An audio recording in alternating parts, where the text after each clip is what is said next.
Hello students, welcome to the online classes of Experience Coaching Hub. I'm your science and mathematics teacher Utkarsh Goswami and this is our second online session. Session 1 में हमने chapter 1 start किया था science का, जिसका नाम था chemical reactions and equations, रासायनिक अभिक्रियाएं एवं समीकरण। चैप्टर 1 में को हमने सेशन 1 में पढ़ा था, अच्छी तरह उसको समझा था, उसका बेसिक समझा था। अब सेशन 2 में हम चैप्टर को आगे कंटिन्यू करेंगे। उससे पहले मैं बताना चाहूँगा आपको कि अगर आपको कोई भी प्रॉब्लम आती है सेशन में, तो सेशन के बाद में मुझसे प्रॉब्लम ज़रूर पूछें। आपको सेशन के बाद पूरा टाइम दिया जाएगा प्रॉब्लम्स पूछने का, ओके। और जो सेशन मेरा ऑनलाइन यूट्यूब में देख रहे हैं तो वो कमेंट करके मुझे बता सकते हैं, साथ ही साथ मुझे ईमेल भी कर सकते हैं अपनी प्रॉब्लम्स को, ओके। तो सबसे पहले सेशन 2 को स्टार्ट करने से पहले हम सेशन 1 का थोड़ा सा क्विक रिवीजन कर लेते हैं, ओके गाइस। तो सेशन 1 में हमने chapter 1 chemical reactions and equations start किया था। हमने समझा था, कुछ डेली चेंजेस देखे थे, जैसे transformation of milk into curd, rusting of iron, लोहे पे जंग लगना। और हमने समझा था कि नेचर में दो तरह के चेंजेस होते हैं, physical and chemical changes. Physical change में फिजिकल स्टेट बदलती है, केमिकल स्टेट नहीं बदलती है। और केमिकल चेंज में पूरा का पूरा पदार्थ ही बदल जाता है, सब्सटेंस ही चेंज हो जाता है, और ये चेंजेस इरिवर्सिबल होते हैं, जबकि फिजिकल चेंजेस रिवर्सिबल होते हैं। फिर हमने केमिकल रिएक्शंस को देखा, केमिकल रिएक्शन होती क्या है समझा, जिसमें एक नया सब्सटेंस हमें मिलता है, जैसे लाइमस्टोन क्विक लाइन में चेंज हो जाता है, एक नया सब्सटेंस हमें प्राप्त होता है, एक नए सब्सटेंस का जन्म होता है, वो होती है केमिकल रिएक्शन। केमिकल रिएक्शन की प्रॉपर्टीज़ पढ़ी, state change, change in colour, change in temperature, evolution of gas, formation of precipitate.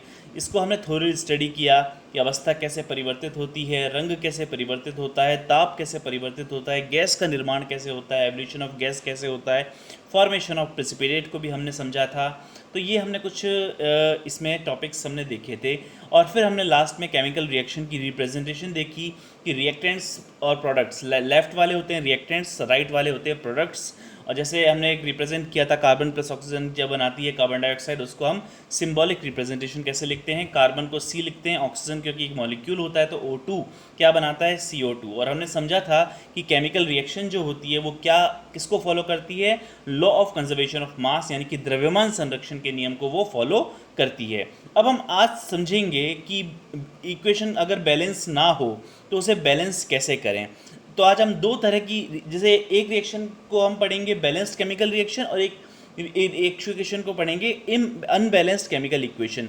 तो आज हम जो हम केमिकल इक्वेशन लिखते हैं, केमिकल रिएक्शन का जो रिप्रेजेंटेशन होता है वो एक केमिकल इक्वेशन होती है। जैसे ये जो रिप्रेजेंट हमने किया है रिएक्टेंट्स और प्रोडक्ट्स की फॉर्म में, ये केमिकल इक्वेशन बन चुकी है। तो जो केमिकल रिएक्शन होती है जो हम लेबोरेटरी में परफॉर्म करते हैं, उसको हम एक केमिकल इक्वेशन की फॉर्म में लिखते हैं। तो अब केमिकल इक्वेशन दो तरह की होंगी, एक होती है बैलेंस और एक होती है इम्बैलेंस, अनबैलेंस्ड।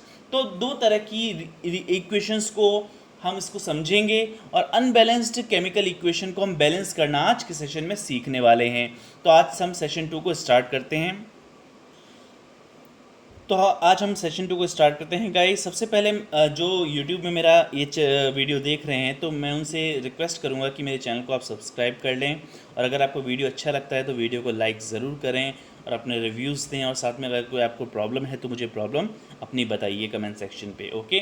तो आज हम सेशन 2 स्टार्ट करते हैं। आज हम समझेंगे कि केमिकल इक्वेशन को कैसे बैलेंस किया जाता है। जैसे आप देखते हैं यहाँ पर आपको कुछ इक्वेशंस नज़र आ रही हैं, Mg + O2 = MgO। क्या बना रहा है, MgO बना रहा है। जैसे आयरन की वाटर के साथ रिएक्शन है, फेरिक Fe3O4 बन रहा है यहाँ पर, plus H2 hydrogen gas release हो रही है, CO + H2 क्या बना रहा है, CH3OH, यानी कि मैथिल अल्कोहल बना रहा है। तो इन इक्वेशंस को आप ध्यान से देखिए। यहाँ पर आप देख सकते हैं राइट साइड में क्या है, रिएक्टेंट्स हैं, और लेफ्ट साइड में आपके प्रोडक्ट्स हैं। तो दोनों बराबर नहीं हैं। जैसे यहाँ देख सकते हो आप Mg और O2 है, MgO बना रहा है। यहाँ पर आप देख सकते हो Mg तो बैलेंस है दोनों तरफ, यहाँ पर भी Mg का एक मॉलिक्यूल है, वहाँ पर भी एक एटम है, और वहाँ पर भी Mg का एक एटम है। तो दोनों तरफ एटम्स की संख्या मैग्नीशियम के लिए सेम है, बट ऑक्सीजन के लिए सेम नहीं है। तो रिएक्टेंट्स और प्रोडक्ट के लिए यहाँ पर देखिए ऑक्सीजन जो दो हैं, वहाँ पर ऑक्सीजन एक है, तो ऑक्सीजन के एटम्स बैलेंस नहीं हैं। तो यहाँ पर आप देख सकते हो ये इस तरह की रिएक्शंस क्या कहलाती हैं, अनबैलेंस्ड केमिकल इक्वेशंस कहलाती हैं। तो देखिए ध्यान से समझिएगा कि जो भी केमिकल इक्वेशन होती है ये दो तरह की होती है, एक होती है बैलेंस और एक होती है अनबैलेंस्ड। क्योंकि जितनी भी केमिकल इक्वेशंस हैं, जो भी हम केमिकल रिएक्शन की केमिकल इक्वेशन लिखते हैं, वो सब किसको फॉलो करती हैं? Law of conservation of mass, यानी कि द्रव्यमान संरक्षण के नियम को फॉलो करती हैं। यानी कि रिएक्टेंट का मास प्रोडक्ट के मास के इक्वल होना चाहिए। ठीक है, कई इक्वेशंस में मास इक्वल नहीं होता है, वो एक्सोथर्मिक नेचर की होती है, उसमें हीट रिलीज हो जाती है, तो वो मास जिसकी जो मास डिके हो जाता है, जो मास ख़त्म हो जाता है, वो ख़त्म नहीं होता, वो एक्चुअली कन्वर्ट हो जाता है किसमें? हीट की फॉर्म में, एनर्जी की फॉर्म में। तो कुछ इक्वेशंस जो एक्सोथर्मिक नेचर की होती है, वहाँ पर रिएक्टेंट का जो मास होता है वो प्रोडक्ट के मास के इक्वल नहीं होता, क्योंकि वहाँ पर जो मास होता है रिएक्टेंट का, वो एनर्जी की फॉर्म में रिलीज हो जाता है। प्रोडक्ट तो बन जाता है, पर एनर्जी की फॉर्म में वो मास रिलीज हो जाता है। कुछ एक्सोथर्मिक नेचर की रिएक्शंस होती हैं, जिसको हम आगे स्टडी करेंगे। जनरली जितनी भी इक्वेशंस होती है, उनमें रिएक्टेंट का मास प्रोडक्ट के मास के बराबर होना चाहिए, मतलब कंजर्वेशन ऑफ मास के लॉ को वो फॉलो करनी चाहिए। ठीक है, तो हम देख सकते हैं जो रासायनिक समीकरण होती है, केमिकल इक्वेशन होती है, वो दो तरह की होती है, बैलेंस्ड और अनबैलेंस्ड केमिकल इक्वेशन, संतुलित रासायनिक अभिक्रिया और असंतुलित रासायनिक अभिक्रिया। अब देखिए, संतुलित रासायनिक अभिक्रिया किसे कहते हैं? If the number of atoms in reactants are equal to the number of atoms in products, then the chemical equation is said to be balanced chemical equation. यदि अभिकारकों में उपस्थित परमाणुओं की संख्या उत्पादों में उपस्थित परमाणुओं की संख्या के बराबर है, तो रासायनिक समीकरण क्या कहलाएगी? संतुलित कहलाएगी। जैसे आप देख सकते हैं, ये इक्वेशन है, यहाँ पर मैंने मैग्नीशियम को बैलेंस कर लिया, मैग्नीशियम के आगे मैंने क्या लगा दिया? 2 लगा दिया, 2 लगा दिया, उससे 2 से मल्टीप्लाई कर दिया, बिकॉज प्रोडक्ट में मैग्नीशियम आपको मैंने 2 से क्यों मल्टीप्लाई किया? इसका एक रीज़न है। जो फर्स्ट इक्वेशन थी Mg+O2 इक्वल्स टू MgO, उस इक्वेशन में ऑक्सीजन जो थी वो अनबैलेंस थी, तो ऑक्सीजन बैलेंस नहीं थी वहाँ पर। ऑक्सीजन के यहाँ पर राइट साइड में, रिएक्टेंट साइड में 2 एटम्स थे, जबकि प्रोडक्ट साइड में 1 एटम थे। तो सबसे पहले हमने ऑक्सीजन को बैलेंस किया, तो यहाँ पर हमने क्या लगा दिया? MgO के आगे 2 लगा दिया, तो MgO के आगे 2 लगा दिया, तो Mg के आगे भी हमने क्या लगा दिया? 2 लगा दिया, जिससे इक्वेशन क्या हो गई? बैलेंस हो गई। अभी मैं आपको पूरा इसका प्रोसेस बताऊंगा कैसे इसको बैलेंस करते हैं, तो अभी आप समझ सकते हैं। यहाँ पर आप देख सकते हैं, ये जो इक्वेशन है, इस इक्वेशन में मैग्नीशियम और ऑक्सीजन के एटम्स दोनों तरफ सेम है। यहाँ रिएक्टेंट साइड में आप देख सकते हैं 2 मैग्नीशियम है और 2 ऑक्सीजन है, और प्रोडक्ट साइड में भी आप देख सकते हैं, क्योंकि मैग्नीशियम ऑक्साइड के आगे 2 लगा हुआ है, मतलब ये जो एटम्स होंगे मैग्नीशियम और ऑक्सीजन के, वो डबल हो जाएंगे। तो दोनों तरफ जो है एटम्स जो है मैग्नीशियम और ऑक्सीजन के, वो क्या है? सेम है। तो ऐसी इक्वेशन कहलाती है बैलेंस्ड केमिकल इक्वेशन, संतुलित रासायनिक अभिक्रिया। सेकेंड हमारी इक्वेशन आती है अनबैलेंस्ड केमिकल इक्वेशन, असंतुलित रासायनिक अभिक्रिया। तो ये कौन सी अभिक्रिया होती है? जिसमें एटम्स जो होते हैं रिएक्टेंट्स के, वो प्रोडक्ट के एटम के इक्वल नहीं होते। If the number of atoms present in reactants are not equal to the number of atoms present in products. ठीक है, जैसे आप यहाँ देख रहे हो कि यहाँ पर आयरन ऑक्सीजन से रिएक्शन करके फेरिक ऑक्साइड बना रहा है, Fe2O3 बना रहा है। तो यहाँ देख सकते हो दोनों तरफ एटम्स इक्वल नहीं है। यहाँ पर रिएक्टेंट साइड में Fe अकेला ही है, जबकि यहाँ पर Fe के कितने एटम्स हैं? 2 एटम्स हैं।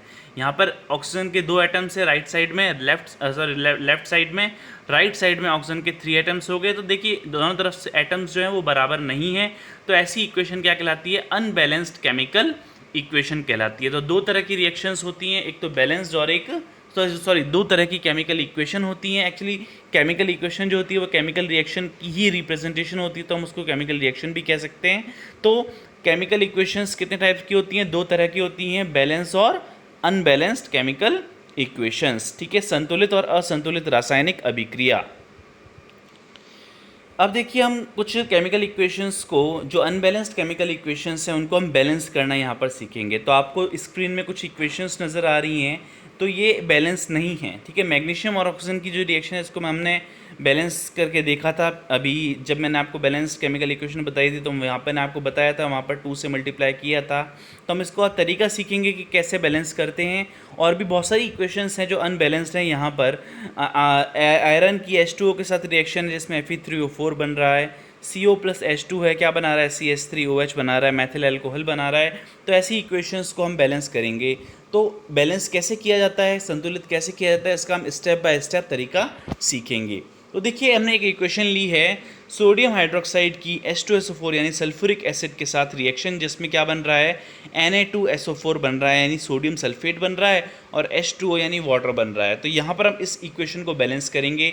यहाँ पर हम सबसे पहले देख लेते हैं, कभी भी जब भी केमिकल इक्वेशन को आपको बैलेंस करना हो तो सबसे पहले एक टेबल बनाइए जिसमें रिएक्टेंट्स और प्रोडक्ट्स को आपको लिखना है। जितने भी एलिमेंट्स आपको यहाँ पर कितने एलिमेंट्स नज़र आ रहे हैं, देखिए सोडियम है, ऑक्सीजन है, हाइड्रोजन है।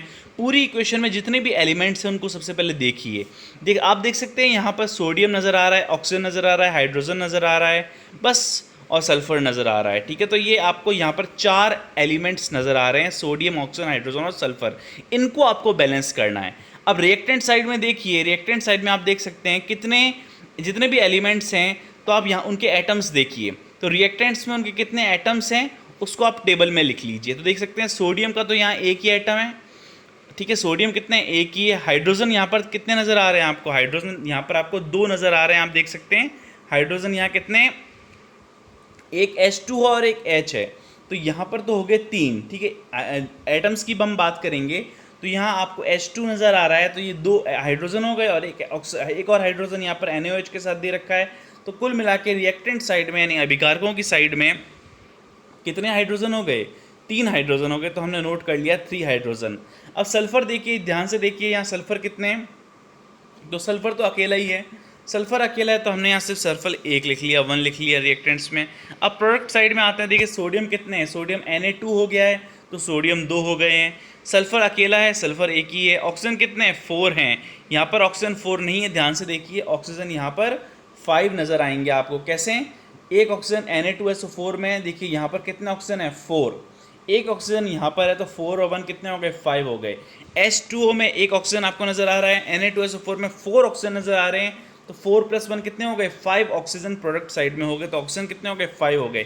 देखिए यहाँ ऑक्सीजन बैलेंस है, रिएक्टेंट साइड में भी 5 ऑक्सीजन है, ध्यान से देखिए, ऑक्सीजन 4 यहाँ पर और एक ऑक्सीजन NaOH के साथ, तो कुल मिला के 5 ऑक्सीजन है।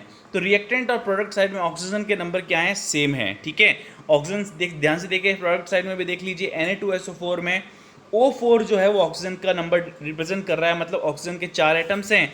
H2O में एक एटम है ऑक्सीजन का, तो कुल मिला के यहाँ पर 5 एटम्स क्या हो जाएंगे, ऑक्सीजन हो जाएंगे। तो रिएक्टेंट साइड और प्रोडक्ट साइड में ऑक्सीजन का नंबर बैलेंस है। हाइड्रोजन हमने देखा, हाइड्रोजन यहाँ पर कितने थे, 3 थे। रिएक्टेंट साइड में हाइड्रोजन आपको नज़र आ रहे हैं, यहाँ पर H2 है और यहाँ सोडियम हाइड्रोक्साइड NaOH में एक हाइड्रोजन है, तो कुल मिला के कितने हाइड्रोजन हो गए, 3 हाइड्रोजन यहाँ पर हो गए रिएक्टेंट साइड में। और प्रोडक्ट साइड में आपको कितने हाइड्रोजन नज़र आ रहे हैं, सिर्फ H2 नज़र आ रहा है, मतलब 2 हाइड्रोजन यहाँ पर नज़र आ रहे हैं। सल्फर दोनों तरफ सेम है, सल्फर दोनों तरफ 1 1 है। तो देखिए सबसे पहले टेबल बना लेनी है, टेबल बना के अब आपको स्टेप 2 में आना है। अब आपको सबसे पहले क्या काम करना है, सबसे पहले ऑक्सीजन को बैलेंस करोगे। अगर ऑक्सीजन बैलेंस है तो फिर हाइड्रोजन को बैलेंस करने की कोशिश करनी है। तो देखिए सबसे पहले हम देख सकते हैं दोनों तरफ ऑक्सीजन बैलेंस है, मैंने ऑक्सीजन के आगे राइट टिक किया हुआ है, मतलब ऑक्सीजन को बैलेंस करने की ज़रूरत नहीं है। दोनों तरफ ऑक्सीजन के जो एटम्स हैं वो बराबर है, रिएक्टेंट साइड और प्रोडक्ट साइड, मतलब अभिकारकों की साइड और उत्पादों की साइड ऑक्सीजन की संख्या यहाँ पर आपको समान नज़र आ रही है। जबकि हाइड्रोजन अलग अलग है, देखिए हाइड्रोजन यहाँ पर रिएक्टेंट साइड में 3 है और प्रोडक्ट साइड में आपको 2 नज़र आ रही है। तो सबसे पहले हम हाइड्रोजन को बैलेंस करेंगे। अब हाइड्रोजन को कैसे बैलेंस करें तो उसका तरीका सीख लीजिए। यहाँ पर कितने हाइड्रोजन देखिए, यहाँ ये H2 है एक तो, और कोई भी हाइड्रोजन नहीं है। ठीक है, यहाँ पर Na2SO4 में तो कोई हाइड्रोजन है ही नहीं, तो यहाँ से हाइड्रोजन के 2 मॉलिक्यूल्स हैं। ओके, अगर देखिए मैं इस हाइड्रोजन को 4 बना दूँ, यहाँ पर प्रोडक्ट साइड में हाइड्रोजन यहाँ आगे 2 से मल्टीप्लाई करके, अगर मैं यहाँ से 2 का मल्टीपल करूँ, H2O के आगे 2 लगा दूँ, तो यहाँ पर कितने हाइड्रोजन हो जाएंगे, 4 हाइड्रोजन हो जाएंगे ना मेरे पास। कितने हाइड्रोजन हो जाएंगे, 4 हाइड्रोजन हो जाएंगे। देखिए अगर मैं यहाँ पर, कहाँ पर, इस साइड, यहाँ पर मैं क्या लगा दूँ, 2 लगा दूँ, तो हाइड्रोजन कितने हो जाएंगे, 4 हो जाएंगे। और ऑक्सीजन भी कितने हो जाएंगे, देखिए यहाँ पर H2O में ऑक्सीजन भी मल्टीपल होगा तो 2 ऑक्सीजन और ये 4 ऑक्सीजन, मतलब 6 ऑक्सीजन हो जाएंगे। तो सबसे पहले हम हाइड्रोजन को बैलेंस करेंगे, ऑक्सीजन को बैलेंस करने की ज़रूरत नहीं है, वो तो हमेशा बैलेंस ही रहेगा। अगर अनबैलेंस्ड हो भी जाता है तो उसको बाद में बैलेंस कर लेंगे। तो सबसे पहले हमने हाइड्रोजन पे फोकस किया क्योंकि ऑक्सीजन बैलेंस था। हाइड्रोजन को यहाँ पर मैं 2 से मल्टीप्लाई करूँगा, जिससे यहाँ ऑक्सीजन प्रोडक्ट साइड में हाइड्रोजन जो है वो 4 हो जाए, प्रोडक्ट साइड में हाइड्रोजन कितना हो जाए, 4 हो जाए। अब यहाँ पर भी आप देख सकते हैं यहाँ पर तो 2 हाइड्रोजन यहाँ पर हैं, अगर मैं NaOH के आगे भी 2 लगा दूँ ना तो यहाँ पर हाइड्रोजन क्या हो जाएंगे, ये 2 हो जाएंगे हाइड्रोजन, 2 का मल्टीपल हो जाएगा, और यहाँ 2 हाइड्रोजन पहले से ही हैं, तो कुल मिला के प्रोडक्ट साइड और रिएक्टेंट साइड में हाइड्रोजन की संख्या क्या हो जाएगी, बराबर हो जाएगी। तो अब हमें क्या करना है, मैंने यहाँ क्या कर लिया, देखिए केमिकल इक्वेशन में सबसे पहले मैंने हाइड्रोजन को बैलेंस किया है, तो हाइड्रोजन के यहाँ पर मैंने 2 लगा दिया, जिससे हाइड्रोजन 4 हो गया, 2 2 सा कितना हो गया, 4 हो गया। और यहाँ पर मैंने क्या किया, हाइड्रोजन यहाँ 2 तो था ही, यहाँ पर एक सोडियम हाइड्रोक्साइड NaOH की तरफ एक ही हाइड्रोजन था, तो उसके आगे पूरे के आगे 2 लगता है, एक्चुअली पूरा कंपाउंड जो होगा वो डबल हो जाएगा, क्योंकि एक हाइड्रोजन को आपको डबल करना है तो पूरे कंपाउंड के आगे आपको 2 लगा देना है, कहीं बीच में मत लगा देना, NaO के बाद 2 मत लगा देना, पूरे कंपाउंड NaOH एक कंपाउंड है उसके आगे क्या लगेगा, 2 लगेगा। अब देखिए क्या हुआ, हाइड्रोजन को हमने बैलेंस करने की कोशिश की तो हाइड्रोजन तो बैलेंस हो गई, यहाँ पर आप देख सकते हो 2 लगाने से क्या हुआ, हाइड्रोजन 2 हो गई यहाँ पर, और यहाँ 2 हाइड्रोजन पहले से ही है H2SO4 में, तो 2 और 2 कितने हो गए, 4 हो गए, और यहाँ पर भी हमने H2O के आगे 2 लगा दिया, तो 2 2 ज़ा 4, तो हाइड्रोजन तो देखो बैलेंस हो गई, हाइड्रोजन बैलेंस है, देखिए 4 और 4। अब देखिए ध्यान से, हाइड्रोजन को बैलेंस करने से फ़ायदा क्या हुआ, सारे एलिमेंट्स क्या हो गए, बैलेंस हो गए। ठीक है, थर्ड स्टेप यही कहता है कि अगर आपने ऑक्सीजन और हाइड्रोजन को बैलेंस कर लिया है तो फिर अदर एलिमेंट्स को चेक करो, अदर एलिमेंट्स को चेक करना है, अदर तत्वों को देखो, दूसरे तत्वों को देखो, जैसे हाइड्रोजन और ऑक्सीजन तो बैलेंस है, देख सकते हैं हाइड्रोजन कितने हो गए यहाँ पर, 4 और 4, ऑक्सीजन 6 हो गए। देखिए ध्यान से देखिए, जब मैंने H2O के आगे 2 लगाया तो ऑक्सीजन भी तो मल्टीपल होगा, तो ऑक्सीजन भी डबल हो गया, और पहले से ही यहाँ पर 4 ऑक्सीजन Na2SO4 में अवेलेबल हैं, तो 4 और 2 कितने हो गए, 6 हो गए। और यहाँ पर भी देखिए, जब मैंने NaOH के आगे 2 लगाया था तो ऑक्सीजन भी डबल हुआ होगा, जो NaO में जो ऑक्सीजन आ रहा है वो भी डबल हो गया, और H2SO4 में O4 मतलब पहले से ही 4 ऑक्सीजन अवेलेबल थे, तो यहाँ पर भी 4 + 2 6, मतलब कि ऑक्सीजन हमेशा बैलेंस रहा। तो हाइड्रोजन को जब हमने बैलेंस किया तो ऑक्सीजन अनबैलेंस नहीं हुआ, ऑक्सीजन असंतुलित नहीं हुआ, ऑक्सीजन भी साथ साथ संतुलित रहा। जब हमने हाइड्रोजन को 4 4 बनाया तो ऑक्सीजन भी क्या हो गया, 6 6 हो गया। अब ध्यान से देखिए, सोडियम, जब हमने हाइड्रोजन और ऑक्सीजन को बैलेंस किया, अब दूसरे तत्वों को देखना है क्या वो बैलेंस हो गए क्या, तो देख सकते हैं जब हमने NaOH के आगे 2 लगाया तो सोडियम तो अपने आप ही डबल हो गया, और यहाँ पर आप देख सकते हैं सोडियम डबल ही है। सल्फर के साथ हमने कोई छेड़ाखानी नहीं की है, H2SO4 में एक सल्फर है, यहाँ पर भी एक सल्फर है, तो आप देख सकते हैं सारे रिएक्टेंट्स और प्रोडक्ट इक्वल हो गए। 2 रिएक्टेंट सोडियम के यहाँ पर देख सकते हैं 2 एटम, प्रोडक्ट साइड भी 2 एटम, ऑक्सीजन के 6 और 6 हो गए, हाइड्रोजन के 4 और 4 तो हो ही गए, सल्फर के 1 और 1 हो गए, यानी कि ये पूरी इक्वेशन जो बन गई वो बैलेंस्ड केमिकल इक्वेशन बन चुकी है। एक बार फिर से देखिए हमारी इक्वेशन क्या थी, हमारी इक्वेशन ये थी जिसमें रिएक्टेंट और प्रोडक्ट आपके सामने है, सोडियम रिएक्टेंट साइड में 1 था जबकि प्रोडक्ट साइड में 2 आपको नजर आ रहा है Na2, ऑक्सीजन आपको 5 नजर आ रहे हैं, रिएक्टेंट साइड में देख सकते हैं 4 ऑक्सीजन H2SO4 में है, NaOH में 1 ऑक्सीजन है, तो कुल मिला के कितने हो गए, 5 हो गए। प्रोडक्ट साइड में चेक करो, ऑक्सीजन 4 है, वहाँ पर भी H2O में 1 ऑक्सीजन है, तो कुल मिला के 5 हो गए। हाइड्रोजन रिएक्टेंट साइड में अभिकारकों की तरफ हाइड्रोजन को चेक करो बेटा कि हाइड्रोजन कितने हैं, H2 और H, यानी कि NaOH में 1 हाइड्रोजन है, H2SO4 में 2 हाइड्रोजन है, तो कुल मिला के 3। यहाँ पर हाइड्रोजन H2O में ही है तो 2 ही हाइड्रोजन है प्रोडक्ट साइड में, तो हाइड्रोजन अनबैलेंस था, सल्फर दोनों तरफ एक ही है। तो ये हमारी स्थिति थी। तो सबसे पहले हमने फर्स्ट स्टेप क्या किया, ऑक्सीजन और हाइड्रोजन को बैलेंस करना है। किसी भी केमिकल इक्वेशन को बैलेंस करना है आपको तो सबसे पहले ऑक्सीजन और हाइड्रोजन को बैलेंस करो। यहाँ ऑक्सीजन को बैलेंस करने की ज़रूरत नहीं है, हमें हाइड्रोजन को बैलेंस करना है क्योंकि हाइड्रोजन अनबैलेंस्ड है। तो देखिए हाइड्रोजन को कैसे बैलेंस किया, यहाँ पर मैंने देखा कि हाइड्रोजन सिर्फ यहीं पर ही है, प्रोडक्ट साइड में Na2SO4 में कोई हाइड्रोजन नहीं है, हाइड्रोजन सिर्फ यहाँ पर कहाँ आ रहा है, पानी की तरफ, यानी कि जब जल बन रहा है H2O तो वहीं हाइड्रोजन आ रहा है। तो मैं यहाँ पर क्या करूँगा, किसी एक नंबर से मल्टीप्लाई कर दूंगा। तो मैंने सोचा यहाँ पर मैं 2 से मल्टीप्लाई कर दूँ तो हाइड्रोजन कितना हो जाएगा, 4 हो जाएगा। और यहाँ पर देख सकते हैं यहाँ पर पहले से ही 2 हाइड्रोजन मौजूद हैं, तो इस हाइड्रोजन को भी अगर मैं 2 बना दूँ जो कि NaOH में है, तो मैं क्या करूँगा, NaOH के आगे 2 लगा दूंगा। तो मैंने NaOH के आगे क्या लगा दिया, 2 लगा दिया। तो देखो NaOH के आगे 2 लगाने से हाइड्रोजन 2 हो गया, और यहाँ पर पहले से ही 2 हाइड्रोजन थे तो 2 और 2 कितने हो गए, 4। और यहाँ पर मैंने H2O के आगे 2 लगा दिया तो हाइड्रोजन 2 और 2 2 से कितने हो गए, 4 हो गए। तो प्रोडक्ट और रिएक्टेंट साइड में हाइड्रोजन बैलेंस हो गए। अब जब हाइड्रोजन को बैलेंस किया तो ऑक्सीजन तो पहले से ही बैलेंस था, वो भी बैलेंस रहा। आप चेक कर सकते हैं H2O में जो ऑक्सीजन है वो डबल हो जाएगा, और Na2SO4 में ऑक्सीजन 4 हैं, तो 4 और 2 कितने हो गए, 6 हो गए। यहाँ पर अभी आप चेक कर सकते हैं NaOH के आगे 2 लगाने से ऑक्सीजन भी डबल हो जाएगा। NaO में जो O आपको नज़र आ रहा है वो ऑक्सीजन ही तो है, वो डबल हो जाएगा 2 लगाने से। और यहाँ पर आप देख सकते हैं 4 ऑक्सीजन H2SO4 में है, तो 4 और 2 कितने हो गए, 6। तो ऑक्सीजन भी क्या हो गया, बैलेंस रहा। और जब मैंने हाइड्रोजन को और ऑक्सीजन को पूरी तरह बैलेंस कर लिया, तो मैंने जितने भी अदर एलिमेंट्स थे, सोडियम और सल्फर, उन पे नज़र डाली, तो मैंने वो देखा कि वो भी अपने आप बैलेंस हो गए। यहाँ पर जब मैंने NaOH के आगे 2 लगाया था, तो सोडियम डबल से 2 से मल्टीप्लाई हो गया, यानी कि सोडियम के कितने एटम्स हो गए रिएक्टेंट साइड में, 2 एटम्स हो गए। और Na2SO4 में आप देख सकते हो, Na2SO4 में भी Na2 है, मतलब सोडियम कितना है, 2 है, तो सोडियम अपने आप बैलेंस हो गया। और सल्फर से हमने कोई छेड़खानी नहीं की। H2SO4 में एक सल्फर है, Na2SO4 में भी एक सल्फर है, तो सल्फर का बैलेंस रहा, सल्फर 1 और 1 ही रहा। तो रिएक्शन क्या आ गई, बैलेंस्ड केमिकल इक्वेशन हमारे पास आ चुकी है। तो ये जो इक्वेशन अभी आपको नज़र आ रही है, Na2 NaOH H2SO4 Na2SO4 plus 2H2O, ये क्या है, बैलेंस्ड केमिकल इक्वेशन है।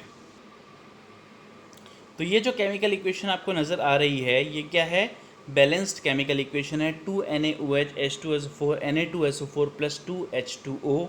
ठीक है, जितने भी एलिमेंट्स हैं आप देख सकते हो सभी के सभी क्या हो गए हैं, बैलेंस हो चुके हैं। तो after balancing all the elements the final equation you get is the balanced chemical equation. तो हमें ये इक्वेशन क्या मिल गई, ये बैलेंस्ड केमिकल इक्वेशन मिल चुकी है। यहाँ आप देख सकते हो सभी जगह रिएक्टेंट्स और प्रोडक्ट्स में नंबर ऑफ एटम्स क्या हो गए, इक्वल हो गए। ओके, तो आप देख सकते हो यहाँ पर सोडियम और ऑक्सीजन, हाइड्रोजन और सल्फर रिएक्टेंट और प्रोडक्ट साइड में इक्वल हो चुके हैं। तो ये क्या हो गई, बैलेंस्ड केमिकल इक्वेशन अब बन चुकी है। इसी तरह हम और भी कई इक्वेशंस को बैलेंस करेंगे। तो देख सकते हैं यहाँ पर आपको कुछ इक्वेशंस जो हमने शुरू में डिस्कस की थी, इनको हम बैलेंस करते हैं। तो देखिए सबसे पहले यहाँ पर मैग्नीशियम और ऑक्सीजन की जो रिएक्शन है, इसको हम बैलेंस करेंगे। ओके, तो चैप्टर के शुरू में जब हमने ये जो सेशन के शुरू में कुछ इक्वेशंस को देखा था, इनको अब हम बैलेंस करते हैं। तो देखिए सबसे पहले मैग्नीशियम और ऑक्सीजन की रिएक्शन है। तो देख सकते हैं यहाँ पर मैग्नीशियम जो है वो ऑक्सीजन से रिएक्शन करके मैग्नीशियम ऑक्साइड बना रहा है। तो आप देख सकते हैं सबसे पहले हम ऑक्सीजन को बैलेंस करेंगे। तो यहाँ पर आप देख सकते हैं टेबल बना के करना चाहे तो आप कर सकते हैं, आपको टेबल बना के ही करना है। एग्ज़ाम में अगर स्टेप बाय स्टेप लिखना आया है तो आपको टेबल बना के ही आपको क्या करना है, सभी पूरी इक्वेशन को बैलेंस करना है। तो यहाँ आप देख सकते हो, अभी तो मैं डायरेक्ट कर सकता हूँ, आपको बता देता हूँ। मैग्नीशियम और ऑक्सीजन जो है यहाँ पर रिएक्टेंट साइड में आपको कितने नज़र आ रहे हैं, यहाँ पर 2 ऑक्सीजन है, यहाँ पर कितनी ऑक्सीजन नज़र आ रही है आपको, 2 ऑक्सीजन, और यहाँ पर मैग्नीशियम तो 1 ही है, जबकि यहाँ पर मैग्नीशियम 1 है और ऑक्सीजन भी 1 है। तो यहाँ पर हम इसको 2 कर देंगे। तो हम क्या करेंगे, देखिए जो मैग्नीशियम है Mg है, जो आपका Mg है, 1 मिनट, ओके, जो आपका मैग्नीशियम है प्लस ऑक्सीजन है, तो सबसे पहले मैं ऑक्सीजन को बैलेंस कर रहा हूँ, तो मैं MgO के आगे 2 लगा दूंगा, जिससे ऑक्सीजन क्या हो जाएगी, डबल हो जाएगी। ठीक है, तो MgO के आगे 2 लगाने से ऑक्सीजन तो डबल हो गई, पर Mg भी डबल हो गया। तो यहाँ पर भी आप क्या लगा दो, 2 लगा दो। तो आप देख सकते हो पूरी इक्वेशन क्या हो गई, अब बैलेंस्ड हो गई। उसी तरह Fe प्लस H2O की रिएक्शन है, तो यहाँ आप देख सकते हो Fe3 हो गया, यहाँ पर Fe कितना हो गया, 3 हो गया, जबकि यहाँ पर तो Fe1 ही है। तो सबसे पहले चाहूँ तो मैं Fe को भी बैलेंस कर सकता हूँ, कोई दिक्कत की बात नहीं है। जरूरी नहीं कि आप ऑक्सीजन हाइड्रोजन का रूल फॉलो करो, जो भी आपको नजर आए पहले उसको बैलेंस कर दो, पर हाइड्रोजन और ऑक्सीजन को बैलेंस करने वाला रूल ही आपको फॉलो करना है मोस्ट ऑफ द इक्वेशंस पे, क्योंकि एक इजी इक्वेशन है। तो यहाँ पर आप डायरेक्ट Fe के आगे 3 लगा सकते हो, तो इसमें आपका अदर एलिमेंट्स में कोई इफेक्ट नहीं पड़ेगा। तो देखो यहाँ पर आप देख सकते हो हाइड्रोजन कितना है, 2 है यहाँ पर, और यहाँ पर कितना है, यहाँ पर हाइड्रोजन तो 2 है, ऑक्सीजन बैलेंस नहीं है यहाँ पर, ऑक्सीजन यहाँ पर 4 है, जबकि यहाँ पर तो ऑक्सीजन कितनी है, 1 ही है, H2O में 1 ही आ रही है। तो सबसे पहले मैं क्या करता हूँ, ऑक्सीजन को 4 करने के लिए H2O के आगे मुझे 4 लगाना पड़ेगा, और Fe के आगे क्या लगाना पड़ेगा, 3 लगाना पड़ेगा, जिससे Fe भी साथ साथ बैलेंस हो जाए, 4H2O, क्योंकि मुझे ऑक्सीजन को बैलेंस करना था ना, तो मैंने 4 लगा दिया। और अब क्या बन रहा है, देखो यहाँ पर तो मुझे शायद बैलेंस करने की कोई ज़रूरत नहीं पड़ेगी, Fe2O4 प्लस H2 तो पड़ा ही है हमारा, कोई दिक्कत की बात नहीं है। तो एक बार मैं दोबारा से लिख देता हूँ ताकि आपको समझ में आ जाए, Fe2O4 प्लस H2, ओके।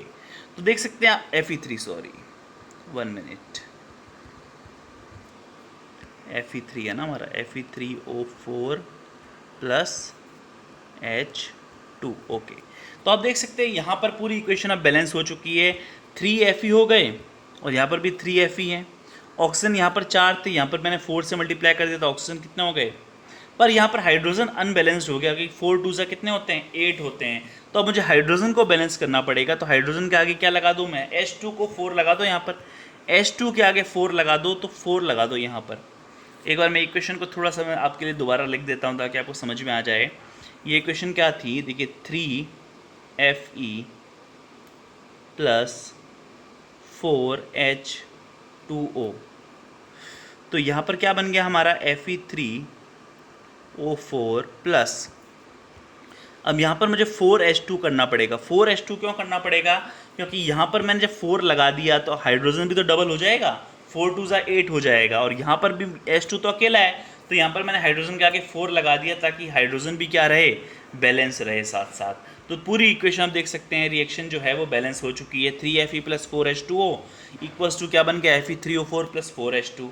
अब जैसे ये इक्वेशन है CO plus H2 equals to CH3HO4, तो यहाँ आप देख सकते हो हाइड्रोजन 3 हैं और ऑक्सीजन यहाँ पर 2 है।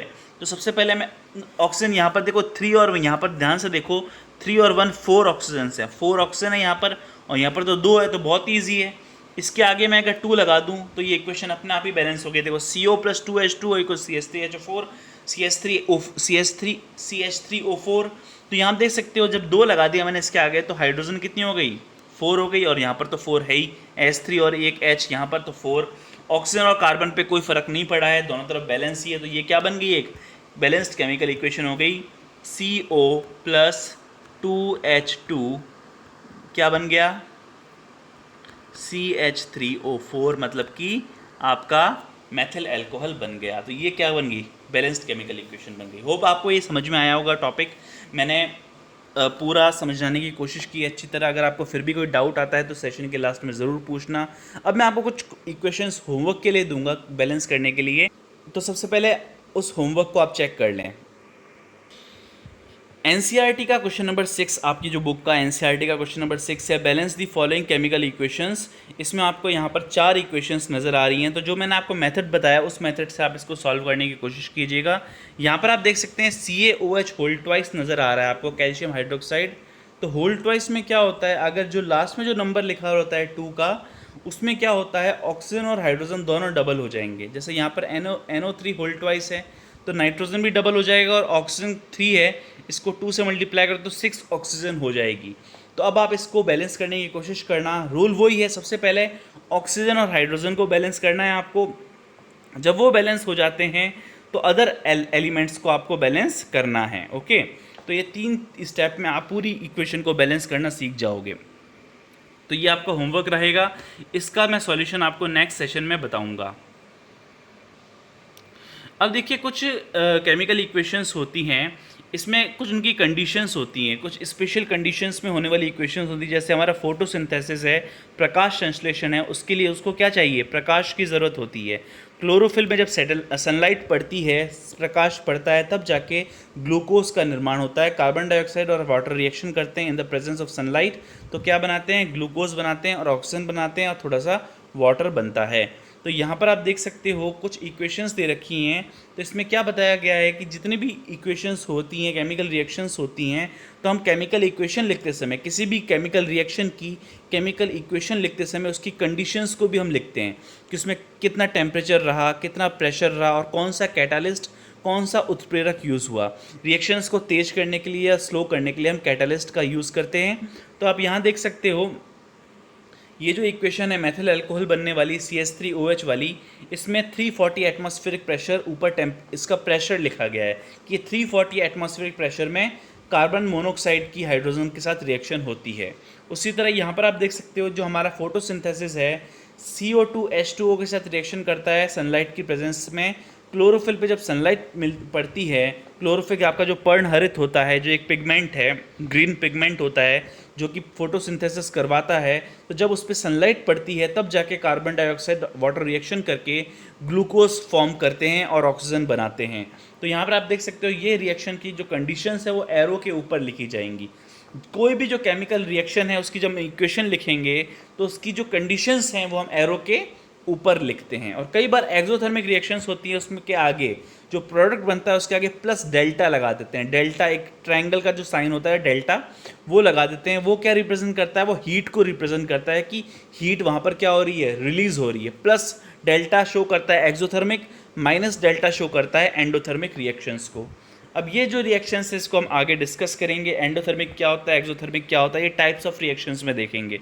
तो ये टॉपिक आज हमारा ख़त्म हो चुका है, ये सेशन ख़त्म हो चुका है। इसमें हमने इक्वेशंस को, केमिकल इक्वेशंस को बैलेंस करना सीखा। होप आपको समझ में आया होगा ये टॉपिक। अनबैलेंस्ड इक्वेशंस क्या होती हैं, बैलेंस्ड केमिकल इक्वेशंस क्या होती हैं, कैसे आप केमिकल इक्वेशंस को बैलेंस कर सकते हो, तो ये आज हमने पूरे सेशन में देखा है। तो नेक्स्ट सेशन में हम टाइप्स ऑफ केमिकल रिएक्शंस को डिस्कस करेंगे कि कितने टाइप की केमिकल रिएक्शंस होती हैं, decomposition, displacement reactions, okay, endothermic, exothermic, इन सबको नेक्स्ट सेशन में हम डिस्कस करेंगे। तो नेक्स्ट सेशन हमारा लास्ट सेशन रहेगा, उसके बाद ये चैप्टर ख़त्म हो जाएगा, ओके।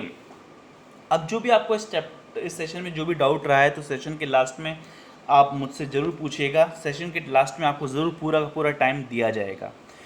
तो आज हम सेशन को यहीं पर ही ख़त्म करते हैं, और जो मैंने आपको होमवर्क दिया है केमिकल इक्वेशंस का वो आप ज़रूर करिएगा।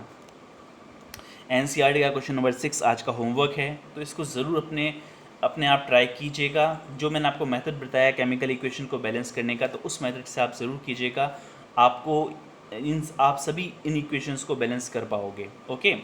Thanks for watching, have a nice day. और जो भी मेरे यूट्यूब चैनल पे इस सेशन को देख रहे हैं वो वीडियो को लाइक ज़रूर कर दें और चैनल को सब्सक्राइब ज़रूर कर दें। और जो भी आपको डाउट है कमेंट सेक्शन पे आप ज़रूर पूछ सकते हो। आप इंडिपेंडेंट है, आप फ्री हैं। कमेंट सेक्शन पे आपको कोई भी डाउट आता है, कोई भी टॉपिक पे अगर आपको ऐसा लगता है कि मैंने अच्छी तरह एक्सप्लेन नहीं किया है और आप दोबारा एक्सप्लेनेशन चाहते हो तो आप मुझे बता सकते हो। मैं एक वीडियो बना के उस टॉपिक को और अच्छी तरह क्लियर कर दूँगा। Thanks for watching and have a nice day.